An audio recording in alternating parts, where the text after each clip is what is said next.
அடுத்து மகர ராசி. மகர ராசியை பொறுத்த வரைக்கும் உங்களுடைய ராசியை குரு பகவான் பார்த்துட்டு இருக்கிறார், புதன் சுக்கிரனும் பார்த்துட்டு இருக்கிறாங்க. இதன் காரணமாக உங்களுடைய பார்ட்னர்ஷிப் சம்மந்தப்பட்ட நிலைகள், அதாவது பார்ட்னர்ஷிப் போட்டு தொழில் செய்யணும்னு நினைக்கிறவங்களுக்கு இது ஒரு நல்ல காலகட்டமாக இருக்குது. மனைவி பேரில் தொழில் அமைக்கிறதுக்கு இது ஒரு நல்ல ஒரு அருமையான காலகட்டமாக இருக்குது. மனைவி வழி ஆதரவு, மாமனார் வீட்டு சப்போர்ட்டு, இதெல்லாம் இந்த மாதத்தில் தொழில் ரீதியாக உங்களுக்கு கிடைக்கக்கூடிய வாய்ப்புகள் உண்டு.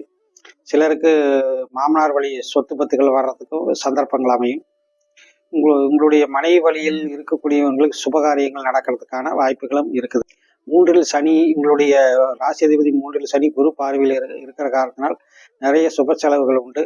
நல்ல தகவல்கள் கேள்விப்படுவீர்கள். மனதுக்குள்ள ஒரு விதமான சந்தோஷம், உற்சாகம் பிறக்கக்கூடிய ஒரு அருமையான மாதமாக இருக்குது இது.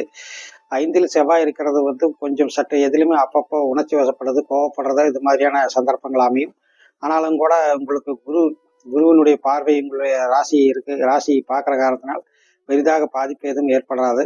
அது போக உங்களுக்கு எட்டாம் இடத்தை பொறுத்த வரைக்கும் கேது இருக்குது. ரெண்டாம் இடத்துல ராகு இருக்கிறார். இதன் காரணமாக சிறு இளம் வயதினர்கள் குடும்பத்தை விட்டு தனி குடித்தனம் போகிறதுக்கான வாய்ப்புகளும் சந்தர்ப்பங்களும் அமையும். குடும்ப உறுப்பினர்களோடு வீண் வாக்குவாதம், சச்சரவுகள் தவிர்ப்பது நல்லது. எட்டாம் இடத்துல இந்த மாதத்தின் பிற்பகுதி 8ஆம் இடத்துக்கு உங்களுடைய ராசிக்கு 5ஆம் அதிபதி பயிற்சி செவ்வாயினால் பார்க்கப்படுற காரணத்தினால ஞாபக மறதி, எதனாலும் ஞாபக மறதினாலேயே ஏதாவது பொருள் இழப்பு போன்றவை வரக்கூடிய வாய்ப்பு. அதுவும் குறிப்பாக தொழில் செய்கிற இடத்துல தான் ஏதாவது ஞாபக மறதியின் காரணமாக பொருள் இழப்பு, கவனப்பேசுகிறதுனால ஏதாவது தொழில் ரீதியாக சில தவறுகளுக்கு மேல் அதிகாரிகளை கண்டிக்கக்கூடிய வாய்ப்புகளும் சந்தர்ப்பங்களும் அமையும். மற்றபடி இந்த ஒரு மைனஸை தவிர மற்றபடி இந்த ராசியை பொறுத்தவரைக்கும் எந்த ஒரு மைனஸும் இல்லை. 11ஆம் இடத்தை குரு பார்க்குற அற்புதம், லாபஸ்தானம் வலுக்குது. எனவே உங்களுக்கு பணவரவு சும்மா அருமையாக இருக்க போது, அற்புதமான பணவரவு இருக்க போது. நிலபலன்கள் வாங்குறவங்களுக்கு இது நல்ல காலகட்டமாக இருக்குது.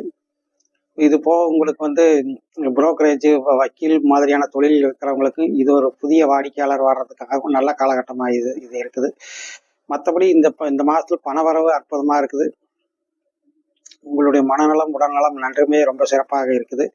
வேறு பெரிய மைனஸ் எதுவும் இந்த அமைப்பில் இல்லை. மாதத்தின் பிற்பகுதி மட்டும் சில பொருள் இழப்பு, ஞாபக மறதியினால சில பொருள் இழப்பு போன்றவை ஏற்படக்கூடிய. மற்றபடி இந்த மாதத்தை பொறுத்த வரைக்கும் இந்த மகர ராசி நேயர்களுக்கு 17, 18 இந்த ஜூலை மாதம் 17, 18 இந்த 2 தேதிகளும் சந்திராஷ்டமாக இருக்கிறதுனால எச்சரிக்கையுடன் கவனமாகவும் எச்சரிக்கையோடும் இருக்கிறது நல்லது. மிக்க நன்றி. வாழ்த்து.